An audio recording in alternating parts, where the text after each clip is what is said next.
Good evening friends. आज के lecture में हम डिस्कस करेंगे binary to Gray code conversion के बारे में। तो यहाँ हमारे पास दे रखा है बाइनरी कोड 101011। इसको हमें कन्वर्ट करना है ग्रे कोड के अंदर। तो binary to Gray code conversion के लिए हमें एक्सॉर गेट की रिक्वायरमेंट होती है। तो देखते हैं कैसे करना है इसको। तो ये जो हमारा बाइनरी कोड दे रखा है कितने सिंपल्स है 1 2 3 4 5 6। ठीक है, तो जब बाइनरी कोड हमें पहले लिख लेंगे हम यहाँ पे बाइनरी कोड। तो सबसे पहले यहां लिखेंगे बाइनरी कोड। ठीक है, तो यहां सिक्स सैंपल हैं। तो इसके लिए हम इस तरीके से लिख सकते हैं B5 B4 B3 B2 B1 and B0। ठीक है, ये टोटल 6 सैंपल हो गए। तो B5 ये कौन सा है, हमारा मैक्सिमम वाला है। B5 यहाँ पे हमने 1, उसके बाद B4 कितना है 0 है, B3 कितना है 1 है, B2 कितना है 0 है, B1 कितना है 1 है एंड B0 हमारे पास 1 है। तो सबके सामने हमने, ठीक है, सारी वैल्यूज इसकी लिख दी है। अब हमें यहाँ पे ग्रे कोड कन्वर्जन करना है। तो यहाँ पे फाइनल रिजल्ट आएगा जो भी, तो उसको हम यहाँ ग्रे कोड को यहाँ पे लिख देंगे। अब इसके लिए मैंने बताया है कि binary to Gray code conversion के लिए एक्सॉर गेट की रिक्वायरमेंट है। तो एक्सॉर गेट हम यहाँ पे लगा देंगे सबके बीच में, एक्सॉर गेट।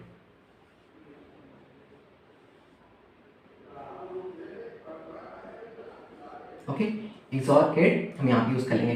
तो अब इसको, अब एक्सॉर गेट तो हमने यहाँ लगा लिया है। अब ग्रे कोड कैसे फाइनल रिजल्ट आएगा वो देखेंगे।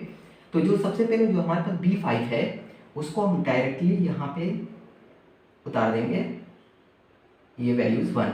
ठीक है, उसके बाद में इन दोनों का एक्सॉर करते जाएंगे, जो भी वैल्यूज आएगी वो हम लिखते जाएंगे।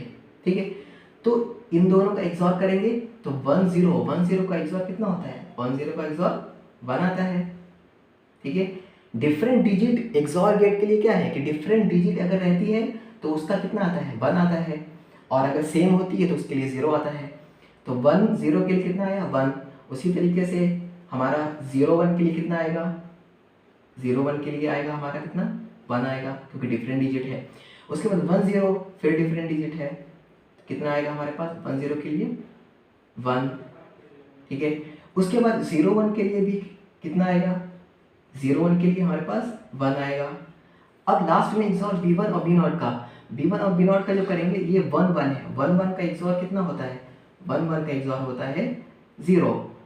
ठीक है, तो ये हमारे पास जो फाइनल ग्रे कोड आया है वो हमारे पास आया है 1 1 1 1 1, फाइनली लास्ट में 0 आया है। ठीक है, अब इसको अगर एक्सॉर गेट बना के करना है तो किस तरीके से करेंगे, ये तो फाइनल रिजल्ट हमारे पास ग्रे कोड का है। ठीक है, अब हम इसको इरेज करके इसका एक्सॉर गेट बना लेते हैं, और फाइनली हम वेरीफाई भी कर लेंगे कि हमने ये जो 1 1 1 ये रिजल्ट आया है हमारे पास ये सही है या नहीं। इसको हम फाइनली वेरीफाई भी कर लेंगे। तो इसको इरेज करते हैं, उसके बाद इसका एक्सॉर गेट भी बना लेते हैं।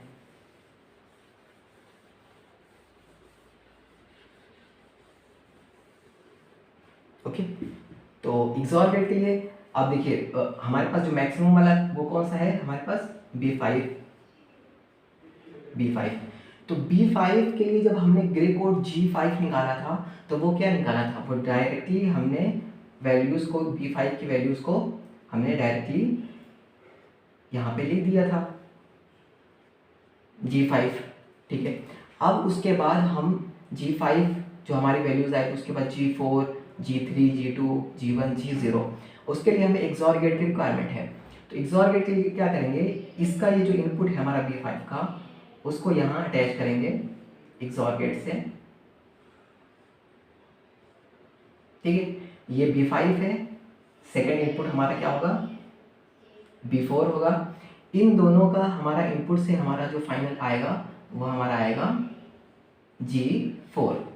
ओके, इसी के बाद फिर अगर G3 की अगर फाइंड करना है,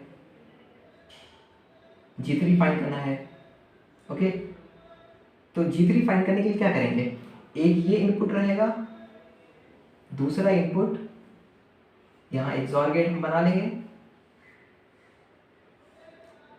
दूसरा इनपुट यहाँ दे देंगे B3 का।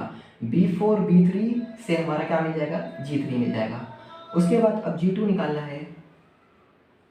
G2 निकालना है तो एक इनपुट हमारा B3 का रहेगा, सेकेंड इनपुट हमारा XOR का B3 के बाद कौन सा आएगा, B2 आएगा।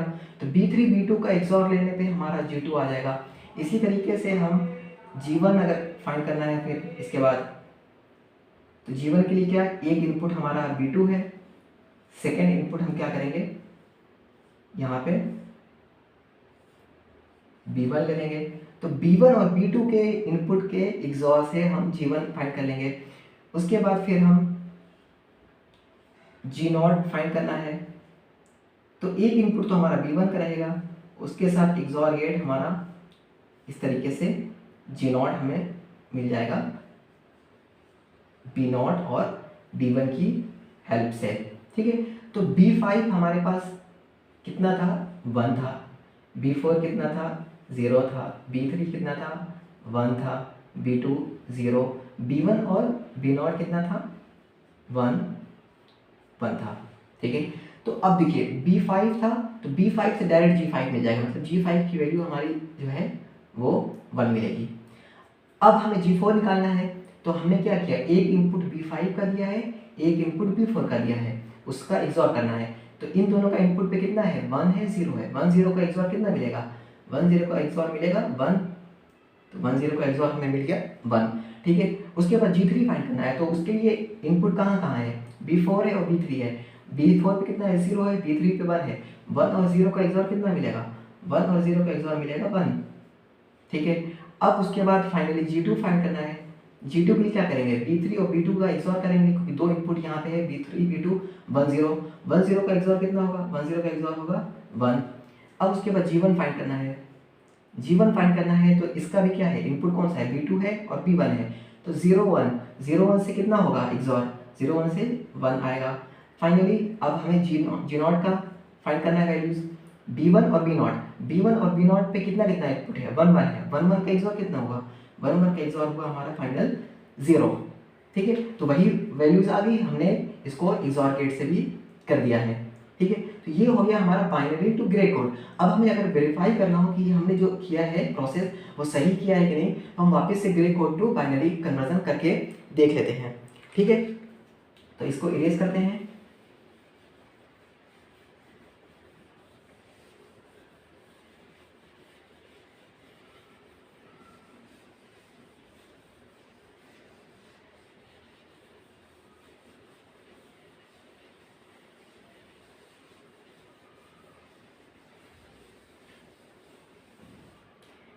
अब हमें वेरीफाई करना है, तो अब ग्रे कोड टू हम बाइनरी कन्वर्जन कर लेंगे, तो इससे वेरीफाई हो जाएगा। तो यहाँ पे लिखेंगे ग्रे कोड,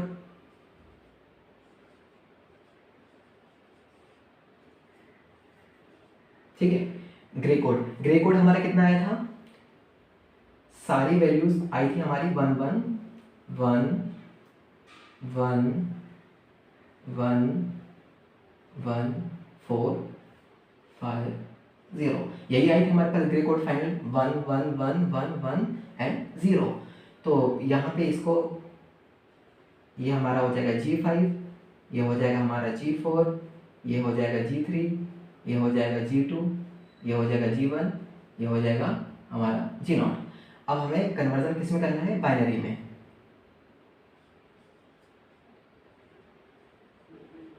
बाइनरी, ठीक है।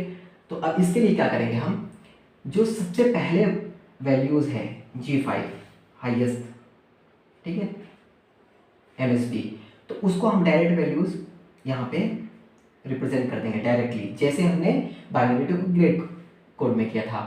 तो G5 को हमने डायरेक्ट वैल्यूज लिख दी।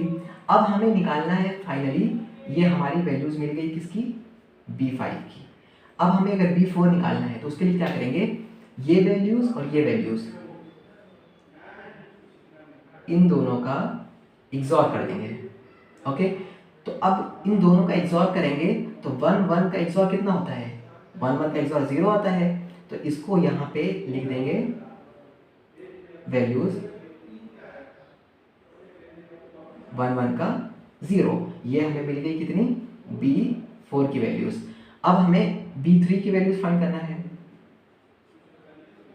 B3 की वैल्यूज़ हमें फाइंड करना है। अब क्या करेंगे, ये जो आया है हमारे पास, इन दोनों का XOR कर लेंगे, इसका XOR करेंगे इसके साथ में। तो इसका XOR करेंगे तो 0 1, 0 1 का XOR कितना आएगा, 0 1 का आता है 1, तो ये आ जाएगा हमारे पास वैल्यूज़ 1। ये आ गई हमारी कितनी, B3 की वैल्यूज़। ठीक है, B3 को यहाँ लिख लेते हैं, B3। ठीक है, ये B3 आ गई। अब इसके बाद हमें क्या निकालना है, B2 निकालना है। तो इन दोनों का XOR कर देंगे यहाँ पे, इन दोनों का XOR करेंगे तो क्या आएगा, 1 1 का XOR कितना होता है, 0।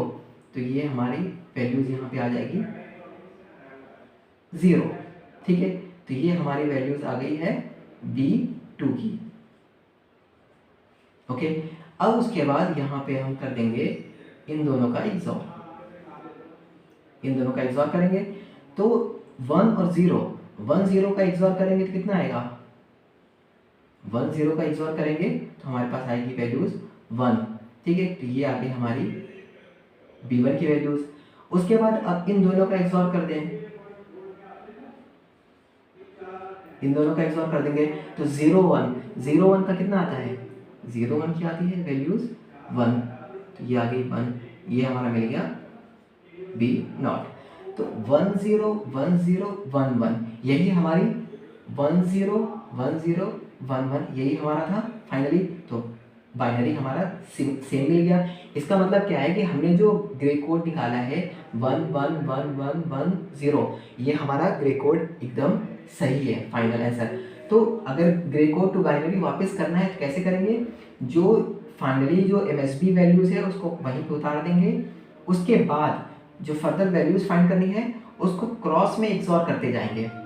पहले वाली वैल्यूज से जो यहाँ पे फाइनल आई हमारे पास बाइनरी वैल्यूज, उस इन दोनों का XOR करेंगे, नेक्स्ट वैल्यू मिलेगी। फिर जो वैल्यूज मिली है फिर उन दोनों का XOR करेंगे, फिर नेक्स्ट वैल्यू मिलेगी, फिर उसका अगले से XOR करेंगे तो फिर नेक्स्ट वैल्यू मिलेगी, फिर अगले से XOR करेंगे, फिर नेक्स्ट वैल्यू मिलेगी, फिर नेक्स्ट XOR करेंगे, फिर नेक्स्ट वैल्यू। इस तरीके से हम चाहे तो बाइनरी टू ग्रे कोड कर लें, ग्रे कोड टू बाइनरी कर लें, और वेरीफाई भी कर सकते हैं कि हमारा फाइनल आंसर क्लियर सही आ रहा है या नहीं आ रहा है। ओके, तो आज के लिए इतना ही रखते हैं। Thank you.